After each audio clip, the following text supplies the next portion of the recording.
In 2008, my husband died after a 2-year battle with pancreatic cancer. While he received the best medical care possible from the time he was diagnosed in 2006 until his death, I was his primary caregiver.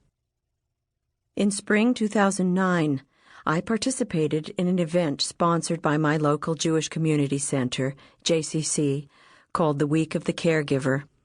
It was my first time speaking about my experience.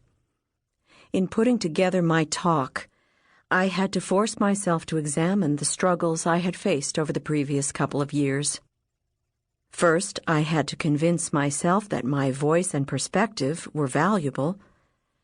Then I had to pull together my hard-won lessons, striving to take the ugly, nasty things I had been through and do some good with them, to spin some straw into gold, so to speak, and to share them with others who were walking or might walk the same path.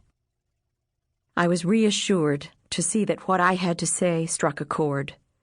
The 100 people in the audience not only listened attentively, but some also took notes.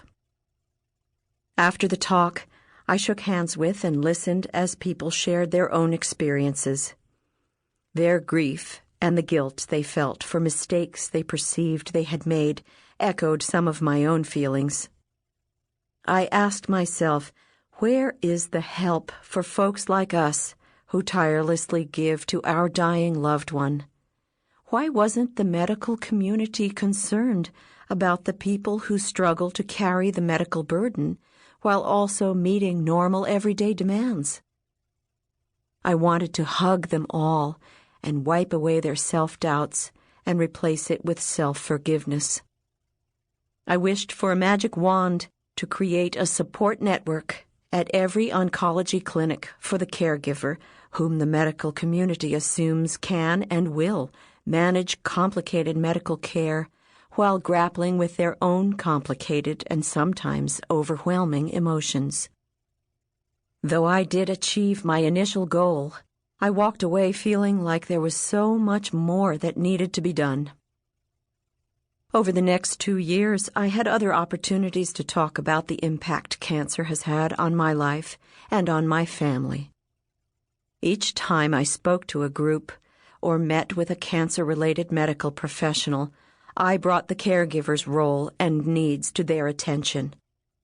I wanted to shine a spotlight on the person in the treatment room who is so often overlooked, along with his or her needs and abilities. Although I couldn't travel and give talks and advocate for the caregiver's silent plight, I thought a book could reach so many more people. I wanted my story to be useful to others, not a tell-all about the professor who wrote the last lecture. I started by using my JCC talk as the basic framework for my narrative and explored the unique challenges and complex issues I had faced as a caregiver. I spoke with grief counselors and palliative care doctors and met with dozens of caregivers for both cancer and Alzheimer's patients. Although each person's experience is unique, the overarching struggles are universal. Mining my own experiences forced me to dig into a wound still raw and painful, which had both positive and negative effects on me. On the upside, writing has been a tremendous aid in helping me to heal myself. The process allowed me to see my strength and resilience. I've been able to move forward in a new direction for myself and my family. It's also given me the opportunity to come to peace with a lot of bad stuff that happened. On the downside, I'm not able to put my past behind me completely. My years with Randy get brought up in some way, shape, or form every day. It could be an email from a pancreatic cancer advocacy group, or someone recognizing my name that resurrects my past. 3.5 years after Randy's death, I still suffer from nightmares, talking in my sleep, as my subconscious relives the most traumatic moments during that very trying time in my life. My new husband, Rich, wakes me from my nightmares, quiets my sleep talk, and soothes me back to sleep. It's not the way I wanted to start a new chapter in my life. It's not the happy Hollywood ending I was hoping for, but I know my story doesn't end with this book.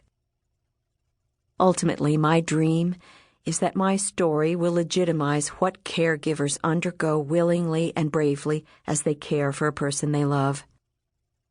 Patients need and deserve support, but it's time for us as a community to understand the suffering that is shouldered, sometimes silently, by our family members, neighbors, friends, and co-workers. We need to offer help to these people, to develop and implement programs at cancer centers and other organizations.